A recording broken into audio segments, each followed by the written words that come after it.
Yeah, somewhat, you know, and it's hard with feature films, and the bar is set so high. When the original Madagascar came out, it wasn't such a success, you know, domestically, you know, because everyone was thinking Lion King numbers, and if you don't do that, we did 190 or something like that, and that's a lot of money in these days. I mean, now it's like, you know, great, but what made it a success in the mind of the studio and what warranted a sequel was the worldwide box office, and it did something like 538 or something like that, and that's why we made a sequel. But you know, you get to know these characters so well, and they become family, that you want to do another movie with them and do better. And the feeling is we can do better than the first Madagascar. And the second one, I think we did a little better than the first one. I think the third one was the best because we learned so much, even as filmmakers. I think, you know, and just having a really strong villain, you know, have a presence of a villain like Dubois was really great addition, you know, and it you know, by then we were dealing with 25 characters, all with their little own story arcs, and so it's a tapestry when you're dealing with that many characters, and the penguins included in that. And this time they were seeking their wealth in Monte Carlo, struck it rich, bought a circus, and they want to be entrepreneurs, you know. And so they can go anywhere, you know. It's things like, oh, you know what, we're going to make a lot of money and buy a circus, and you know, and so you can take the penguins anywhere. And then actually the Penguin movie is in the timeline of the movies where they're circus owners, and at the beginning of the movie, and they get whisked away and start this adventure, worldwide espionage caper with the, you know, with the new movie, but it's still in the timeline of the series.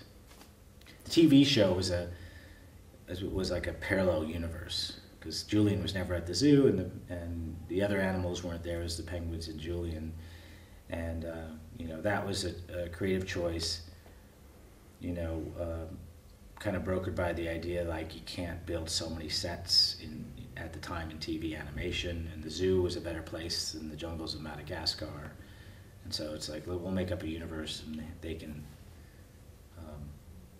all be at the zoo. There's different dynamics with director partnerships, and I've been fortunate, and I enjoy directing alone because then you reach out and your head of animation is your co-director, so is your editor, you know, and but you know, it's rare to find a partner like Eric, and we were writing partners as well, so that is a huge advantage to that partnership because we were writing the movie, we'd be on the phone sending pages back and forth, and it was we got the movie so clear in both of our minds what it needed to be and what the performances needed to be that we could on occasion divide and conquer. You know, someone could be cutting, someone could be going to animation, but our strongest partnership was just to keep bouncing ideas off each other and do everything together. You know, sometimes I would cut scenes and he'd cut another scene and we'd swap them, you know. But because we were writing partners, and that put us on the same page, you know, metaphorically and literally, you know, of what we needed to do. So that was a unique partnership, and not all marriages are made like that in animation. So we were fortunate that way, you know. And then and it's always great to infuse new blood into it because people will think of stuff outside. Like Conrad came in on the third movie, and you know, he was great in developing Dubois and also this love story between Julian and the bear, you know. And so, and since we're all friends, and we've been friends a long time, you know, it's just, you know, we have the same kind of sensibility, sense of humor, and that sort of thing, you know. But it gets challenging because sometimes, you know, I think when you have two directors, it's harder to divide and conquer because one director, two minds are alike. One director may ask for this, the other one asks for this, and sometimes, you know, when you're dealing with 400 people that are working for you, there can be some confusion. So we tried, you know, over the course of 3 films, we were able to really kind of see that stuff early and nip it at the bud and that sort of thing. You know, working with large numbers of people sounds intimidating. Fortunately, they don't all come on to the production at the same time. You know, first you start with the story artists, and you bring the layout, and then you bring the animators on, and so forth and so forth. But one thing, and I got a great lesson from Ralph Bakshi, who gave me my first job in animation, who was great to me, and I did storyboards for him and layout and animation.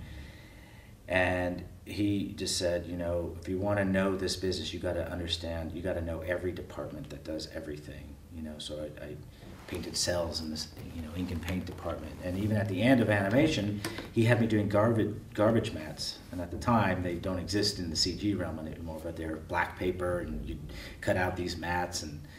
And so know every department was great, because there isn't a fear factor for you, you know. And so CG was new, but ink and paint became lighting.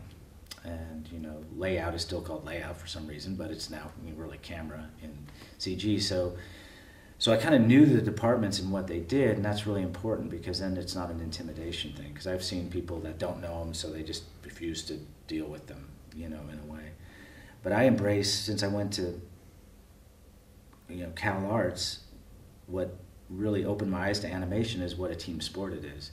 And I learned from people around me, and the joy of going to a school like that was learning that there were just as many people passionate about animation as I was, even from a kid, as there were children, you know. So I always think about that. Everyone who works in animation does it because they loved animation, they love animation, they have a passion for it. So it's not like, you know, people are working at a box factory so much, you know, everyone wants to do something great. And the thing you realize is everyone wants to do great on your film. And you never walk around, you know, there's a difference between arrogance and confidence, and Jeffrey Katzenberg taught me that, where they just want to know the story you want to tell, and so it's your job to tell them that. So you go to the lighters, you go to the ink and paint or paint fix people, and you pitch the story and the emotion of the characters just as you would the animators, because they want to know that too, and they can actually add to that in the film. So you always engage with them, and it's my job. The analogy for me is being Tom Sawyer, painting the fence. When all the other kids got to play, he had to paint the fence, but he made it seem really fun. Hey, painting the fence is fun, you know, and the other kids come back and go, wow, what are you doing? Oh, I'm painting the fence, it's awesome, it's great. And so that's your job as party host, really. And then just go, you see people are using their fingers to paint the fence, you go, no, here, take a brush, you know. Or this guy's painting the fence red, and you go, well, no, it's really supposed to be white. And then the guy goes, well, I think red looks good. And you stand back and you go, you know what, red does look good. All right, red, everybody. And to see what people are doing that can improve on it, and not be so narrow-minded as to say, wow, what this guy's doing is great, let's do more of that, you know. And so, and that's how you get the best people's work, is letting them contribute, letting them bring something to it, and kind of directing the orchestra in a way.